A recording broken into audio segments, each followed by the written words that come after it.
Imagine the echoes of marching boots fading into silence, a once mighty empire crumbling under its own weight, its cities bombed to oblivion, its people gripped by despair, and its flag now a symbol of guilt rather than pride. This is not just a story of military defeat, it is a psychological abyss. This is the German century of humiliation. It is a tale often forgotten beside China's parallel narratives, but Germany's journey from imperial glory to complete annihilation, followed by a phoenix-like rise, is among the most dramatic and instructive sagas in modern history. How did the nation that gave the world Bach, Goethe, and Einstein become synonymous with tyranny? And how did it claw its way back to become one of the world's most respected democracies? Let us travel through the darkness and light of Germany's tumultuous century, from the dreams of unification to the ashes of 2 world wars, and finally to the resurrection of a modern, moral, and united state. The birth of the empire and the seeds of hubris.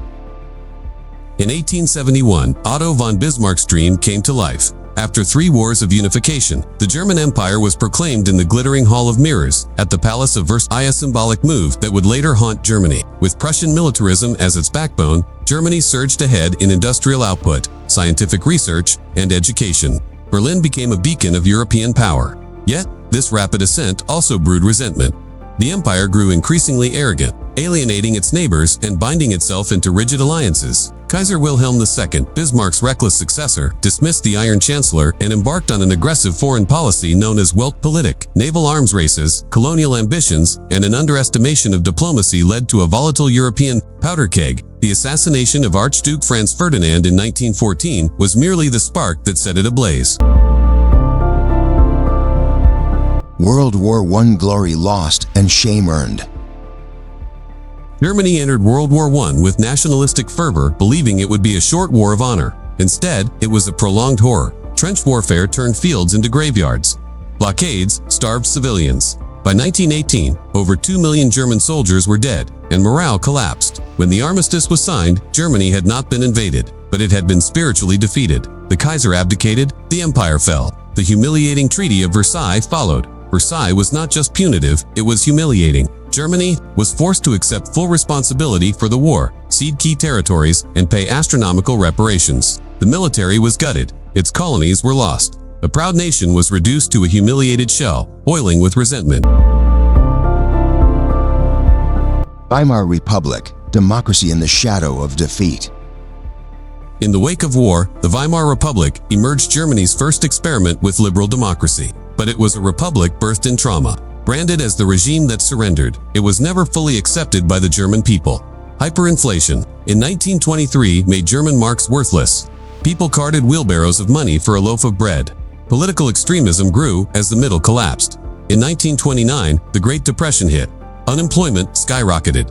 Starvation returned. The Weimar Republic wobbled on the edge. Yet, amid this chaos, there were flickers of brilliance: Bauhaus, Berlin's cabaret scene, scientific innovation. But the center could not hold. The extremists offered clarity amid confusion.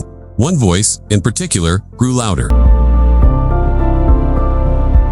The rise of Hitler, a dark messiah. Adolf Hitler was a product of Germany's humiliation.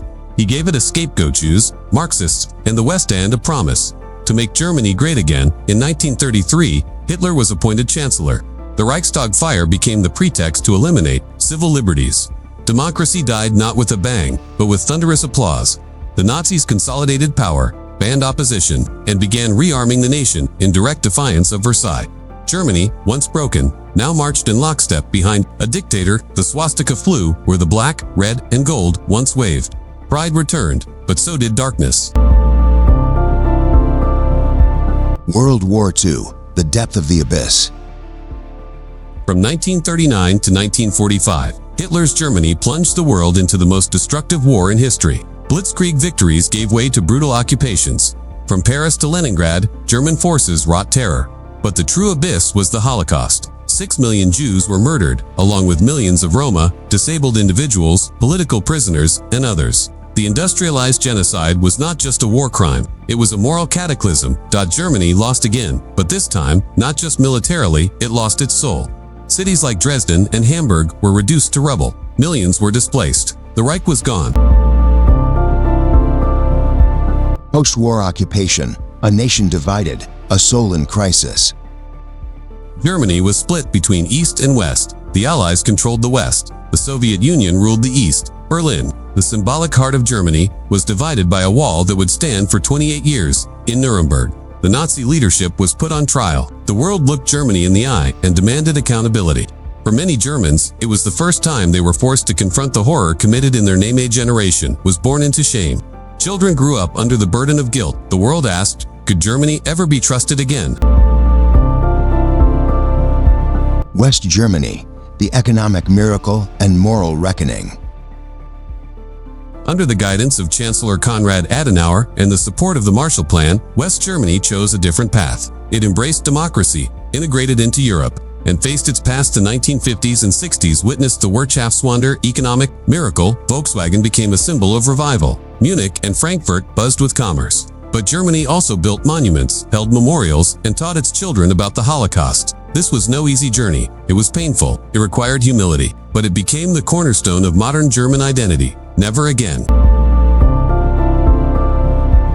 East Germany, repression and resistance.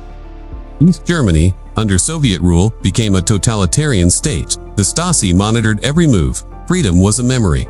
The Berlin Wall wasn't just a physical barrier, it was a psychological scar, yet resistance persisted. Underground literature, defiant art, and small protests echoed a desire for liberty. The seeds of revolution were being sown behind Iron Wall.